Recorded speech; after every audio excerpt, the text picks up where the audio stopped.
आइए हम सुने विज्ञान की अनकही कहानियाँ। आइए हम सुने विज्ञान की अनसुनी कहानियाँ। एक नई दुनिया की आवाज आपकी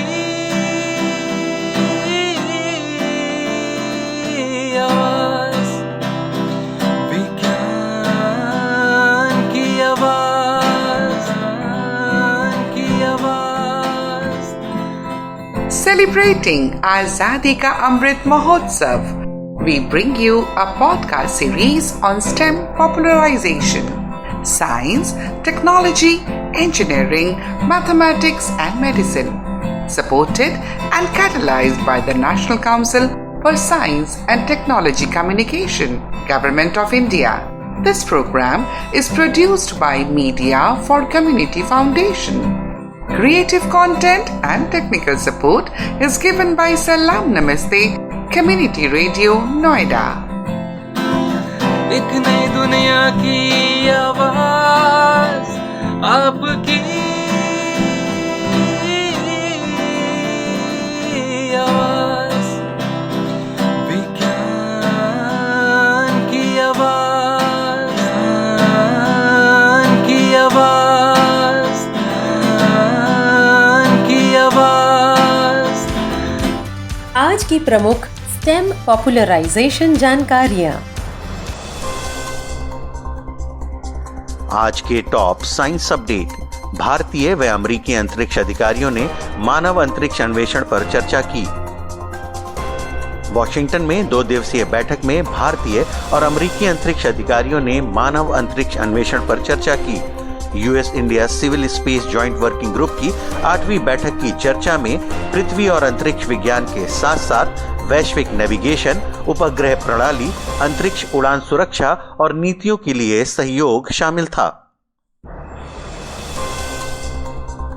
बैठक की सह अध्यक्षता अमेरिका की ओर से राज्य के प्रधान उप सहायक सचिव जेनिफर आर लिटिल जॉन और national aeronautics and space administration NASA के एसोसिएट एडमिनिस्ट्रेटर कैरॉन फेडलस्ट्रीन और भारतीय पक्ष के भारतीय अंतरिक्ष अनुसंधान संगठन इसरो के वैज्ञानिक सचिव शांतनु भटावडेकर ने की। नासा इसरो सहयोग का एक आकर्षण सिंथेटिक अपर्चर रडार मशीन है। इसकी योजना अगले वर्ष के लिए बनाई गई है। जल, जंगल और कृषि जैसे संसाधनों की निगरानी के लिए 2 अलग-अलग रडार आवृत्तियों का उपयोग करके व्यवस्थित रूप से पृथ्वी का नक्शा बनाने की उम्मीद है। भारत और अमेरिका के बीच शोध परियोजनाओं के चयन व वित्त पोषण प्रक्रियाओं को आसान बनाने पर समझौता। भारत और संयुक्त राज्य अमेरिका ने एक समझौते पर हस्ताक्षर किए हैं जो दोनों देशों के वैज्ञानिकों और अभियंताओं के बीच अनुसंधान परियोजनाओं के चयन और वित्त पोषण प्रक्रियाओं को सुव्यवस्थित करेगा। विज्ञान और इंजीनियरिंग के सभी गैर चिकित्सा क्षेत्रों में मौलिक अनुसंधान और शिक्षा का समर्थन करने वाली अमेरिका की एक स्वतंत्र एजेंसी नेशनल साइंस फाउंडेशन ने बुधवार को कहा कि इस व्यवस्था के तहत व्यापक अवसर हैं तथा कंप्यूटर विज्ञान और इंजीनियरिंग, भूविज्ञान, गणित व भौतिक विज्ञान इंजीनियरिंग उभरती प्रौद्योगिकियों में सामरिक प्राथमिकताओं और शोधकर्ता हितों को आसानी से समायोजित किया जा सकता है। एक नई शोध में पाया गया है कि वायु प्रदूषण से दूषित मिट्टी कार्बन छोड़ती है। यूसी रिवरसाइड के एक नए शोध से निष्कर्षित हुआ है कि औद्योगिक निर्माण, कृषि पद्धतियां और महत्वपूर्ण रूप से वाहन सभी जीवाश्म ईंधन जलाते हैं जो हवा में नाइट्रोजन छोड़ते हैं। नतीजतन पृथ्वी के वायुमंडल में नाइट्रोजन का स्तर 1850 से 3 गुना हो गया है। न्यू यूसी रिवरसाइड शोध से पता चलता है कि गैस से चलने वाली मशीनों द्वारा नाइट्रोजन सूखी मिट्टी को कार्बन छोड़ देता है और इसे वापस वातावरण में छोड़ देता है। केंद्रीय वित्त मंत्री निर्मला सीतारमण ने बजट में विज्ञान के क्षेत्र पर दिया विशेष ध्यान। एक रिपोर्ट के अनुसार इस साल बजट में सरकार ने विज्ञान और प्रौद्योगिकी मंत्रालय को 16,361 करोड़ रुपए आवंटित किए हैं। यह रकम पिछली बार की मंत्रालय को की गई आवंटित राशि से 2000 करोड़ रुपए ज्यादा है।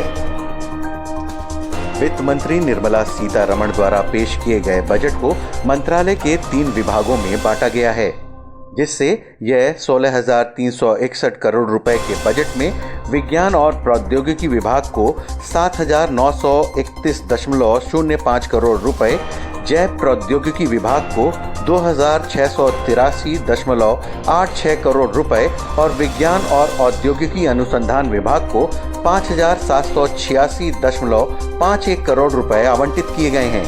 साथ ही वित्त मंत्री निर्मला सीतारमण ने संसद में बताया, आर्टिफिशियल इंटेलिजेंस को बढ़ावा देने के लिए 3 नए सेंटर्स की स्थापना की जाएगी। Centers of Excellence for Artificial Intelligence, for realizing the vision of make AI in India and make AI work for India. 3 centers of excellence for artificial intelligence will be set up in top educational institutions. Leading industry players will partner in conducting interdisciplinary research, develop cutting-edge applications, and scalable problem solutions in the areas of agriculture, health, and sustainable cities. This will galvanize an effective AI ecosystem and nurture quality human resources in the field. National Data Governance Policy.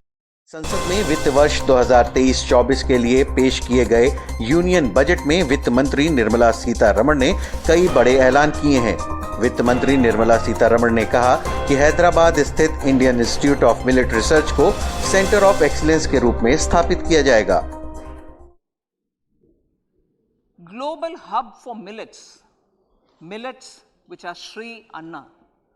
India is the forefront.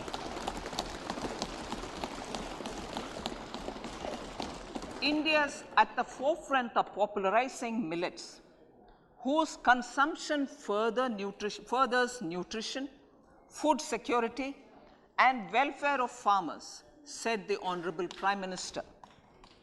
We are the largest producer and second largest exporter of Sri Anna in the world. We grow several types of Sri Anna, such as Sri Anna Jowar, Sri Anna Ragi, Sri Anna Bajra, Sri Anna Kutu, Ramdana, Kangni, Kutni, Kutki, Kodo, China, and Sama.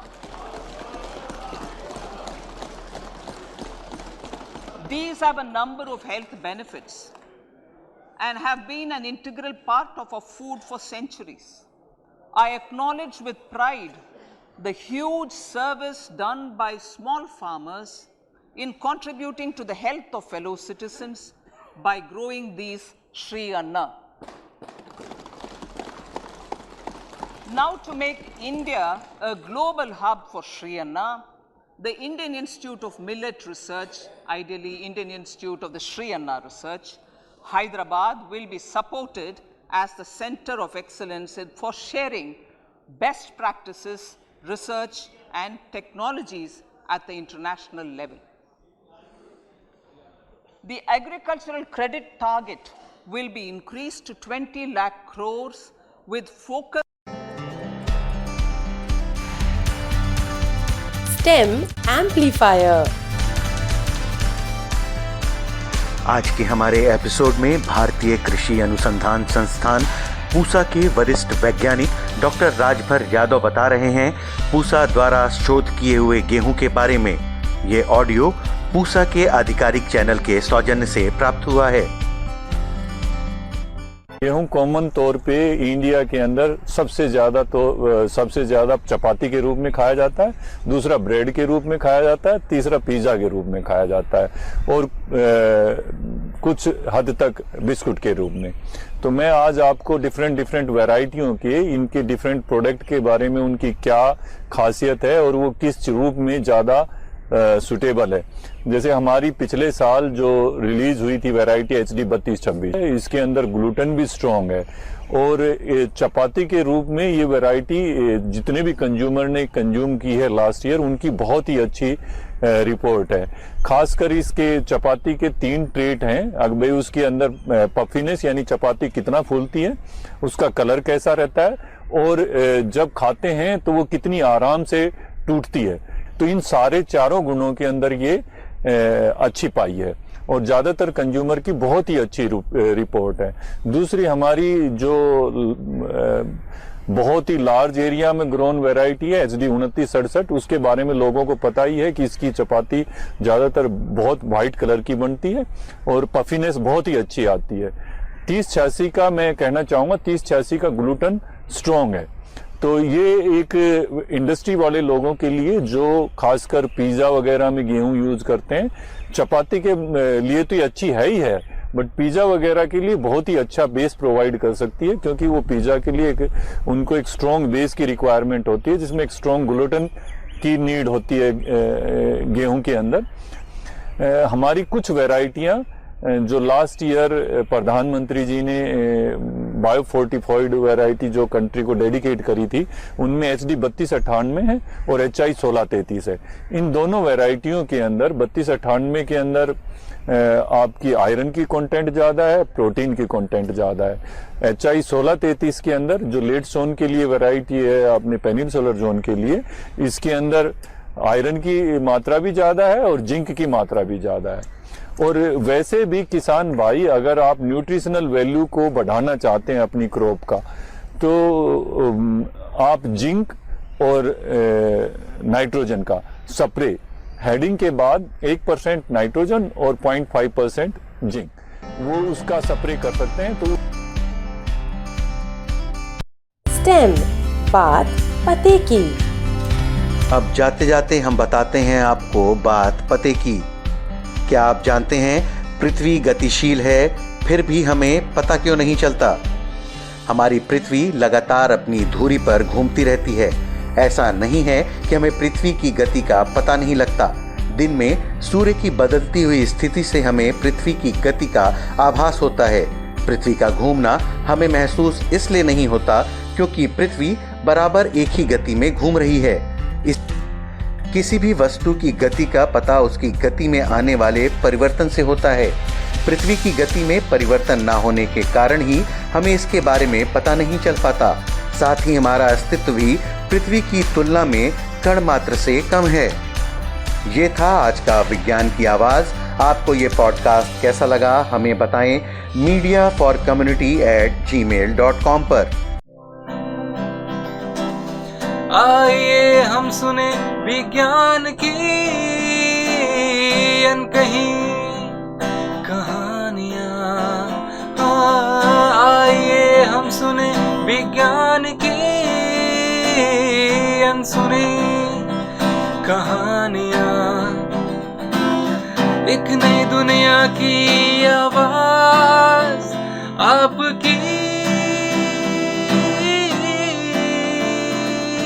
आवाज, विज्ञान की आवाज, की आवाज। Celebrating Azadi Ka Amrit Mahotsav, we bring you a podcast series on STEM popularization, science, technology, engineering, mathematics and medicine, supported and catalyzed by the National Council for Science and Technology Communication, Government of India. This program is produced by Media for Community Foundation. Creative content and technical support is given by Salam Namaste Community Radio, Noida. एक नई दुनिया की आवाज